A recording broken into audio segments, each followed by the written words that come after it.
Hello and welcome to my channel. My name is Emerson and my pronouns are they, them. Today I'm doing some experimenting with an idea I had to try gel printing on wooden ornaments. I'm pretty new to gel printing, so this is also my first time trying Posca pens on the gel plate. Follow along as I make some Christmas prints and try gel printing on wood for the first time.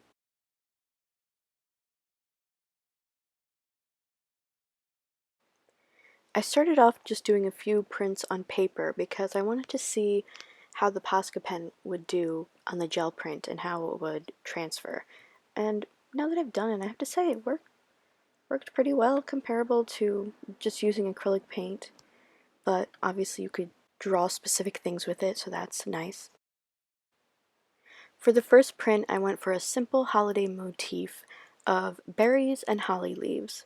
I didn't have anything planned, so I just went for the first design really that came into my head. I did have trouble getting the red marker started up here, but after enough shaking and like pressing the nib, it started flowing. So yeah, I only recently got into jelly printing. I'd been hearing about it for like months and seeing some people use it, and somehow I just thought it was so much more complex than it is. I thought you needed like to know more things or like have more supplies, but really it's three supplies: the plate, a brayer, and acrylic paint, which we already had. I really love the unpredictable kind of nature of gel printing, and but also like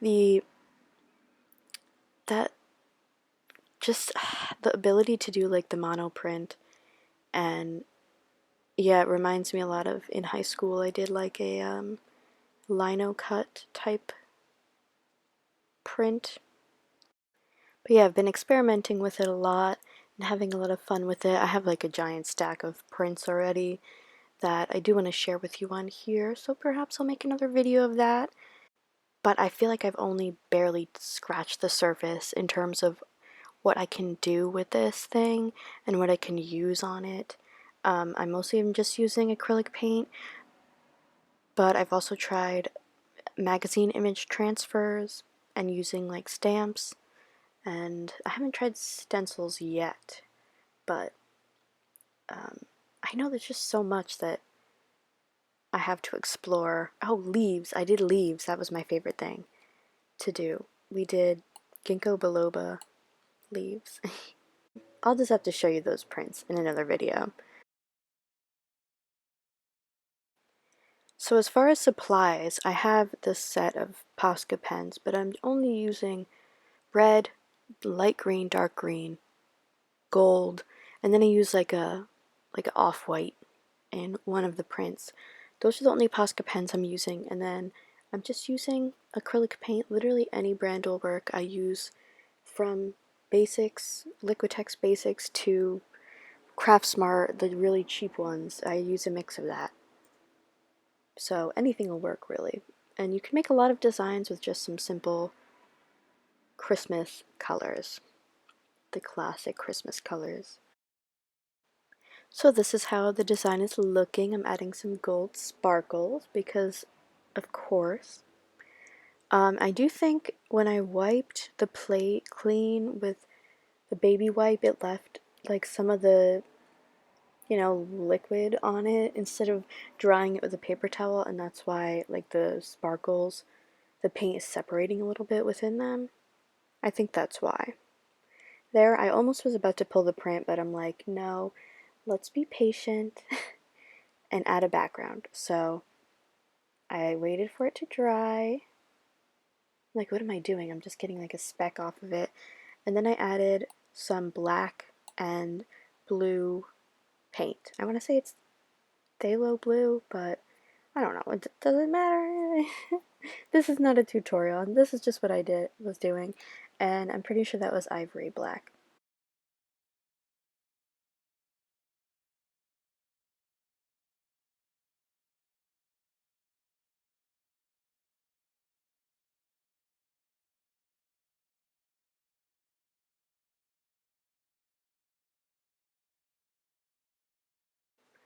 Rolling the paint is probably one of my favorite parts of this process. I'm still getting used to the amount of paint to put though. I usually put too much or too little. And then I'm rolling the excess off in this old book that my mom uses. I'm at my mom's desk. I didn't say that because she has this glass mat on her table, so that's really good for the jelly plate to sit on. That's why it's at her desk. So here I go, about to try to pull the first print. Something I noticed, I didn't make it to the edge. Oh well. Something I noticed is I was worried that the Posca paint wasn't transferring well enough because I could still see it on the plate, but I want to say after doing all of them, I think they just stain a little bit on the plate, which you can easily wipe off with a baby wipe.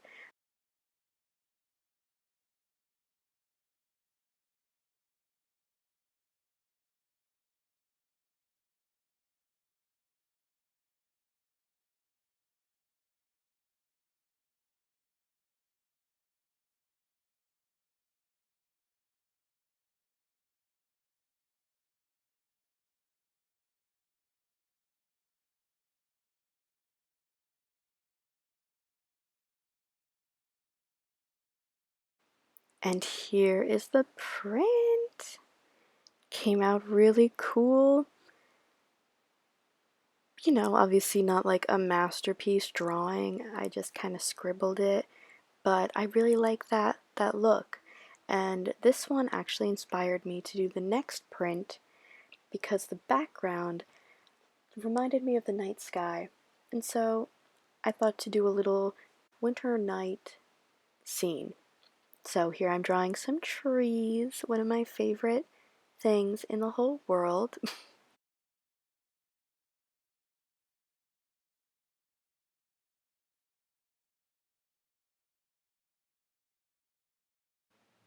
Then I go in with the gold and do a little moon and some stars. And then I use an off-white or cream kind of color, literally only because I lost the white Posca pen. So I have to use the off-white ones, and I use that one to make some snow falling from the sky. And I tried to add some snow on the tops of the trees, but that I should have done that first if I wanted to do that. Because they don't really show up in the end, but I do at the very end go over the prints once more and just add any like details to them. So then I'm going in with those same black and blue colors to create the beautiful night sky. The one thing I would say I learned from this piece is if I want to do a scene like this again, the trees should probably come to the bottom because the blue, you'll see the blue ends up being under the trees. But I had a solution to that too. Art is just like making choices and figuring out that sometimes those choices were the not best choice, so fixing the mistakes. Making mistakes and fixing the mistakes. Is that not what art is?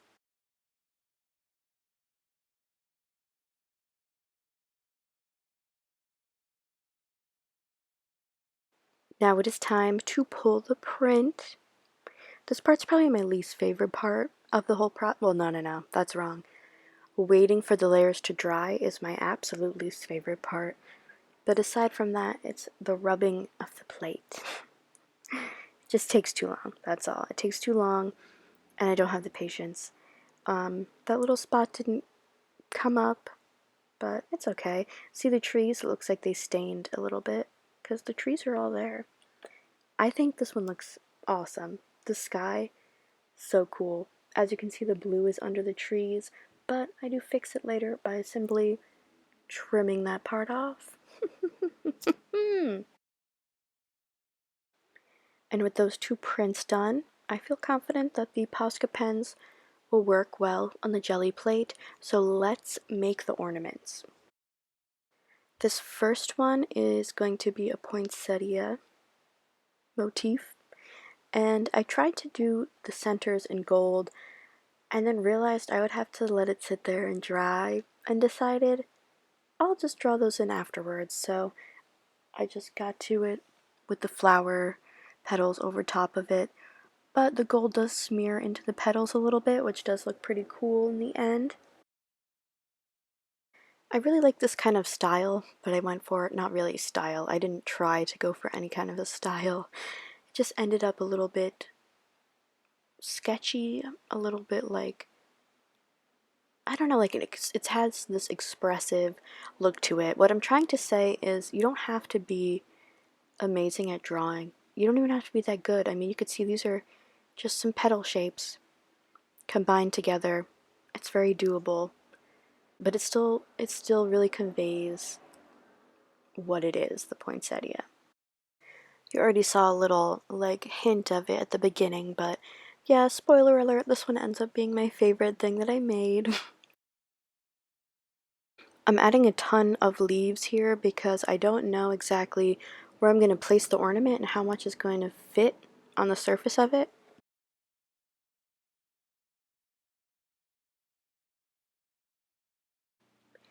And it is just about time to pull out the ornament. So my mom has this big box of Arteza wood slices that she bought like a couple years ago. They're ornaments. They come with a string as well. And so I'm using one. I'm just starting with one, going for it, pressing it right in there. Pressing it real hard because you can't rub it, obviously. Then, however, though, I tried to peel it off. I tried to like pick it up off of it, and I literally couldn't. It was stuck so hard. So basically, you have to peel the plate off of the ornament as opposed to the ornament off of the plate, which is what I do. But I end up flipping it over and I press on it from the back, hoping that it will help. But I don't do this in the other one, and it turns out okay. So here we go, the moment we've been waiting for, the moment I've been waiting for. It prints it so beautifully. I mean, you could see like the flecks of gold throughout the poinsettia and like the bits of wood showing through the paint. So then I just use the gold Posca pen. At first I do dots, but then I do little circles to show the center of the flower, and it just ties it all together. Oh, and I just wanted to show you me cleaning off the plate with like a baby wipe. It's the Posca paint is it stains a little more, it's a little harder to get off, but it still comes off and ends up clean. So for the next ornament, I wanted to do something more abstract, not draw a design. I don't even use the Posca pens here. I just wanted to try red and green on the plate, mixed around. I cannot tell you what these colors are called. I think it's sap green, but I honestly can't remember. So I just start brayering it, and honestly, it would have looked really cool if I like left it like at this stage, perfect. But I blend it a little bit too much, I think. I don't know. It looks really cool on the plate. Maybe it would have looked really cool as a print on paper, but I used this ornament, which I should have just used the back that has a flat surface, but it has these lines in it, and that kind of separates. I don't know. I just don't know how I feel about this ornament. But I think it's still a cool concept, and maybe I will try it again with less blending of the paints. So I also figured I would get the print as much as possible that would be left over instead of wasting it. And so from that, I end up making two more unexpected prints, which you will see completed at the end. Now my camera must have died here or run out of space because I pulled the rest of that little print not perfectly in the center, but it's still really cool. And then I'm just taking another sheet to get off any residual paint. That's what I do at the end of every print. Not every, most prints. If there's some residual looking paint on the plate, I will pull it all onto a single paper, and then I can use that for collage. then I'm like, you know what? Each of these ornaments has a backside, so why don't I just experiment a little more on both of the backs? And honestly, I didn't love how either of them came out. I still like the fronts better, especially this one didn't it didn't pull all of the color, and then I just kept going, but the red swallowed up that green, so it just ended up being completely red. However, I did get this really cool print, which you'll see at the end completed, that ends up being my favorite print of this video. But with that, we are coming to the end of the video. I draw one more little design, but you will see everything completed at the end. I'm really excited to show you. Thank you again for watching. I hope you've enjoyed this process and watching me experiment, and I will see you in my next video. Peace!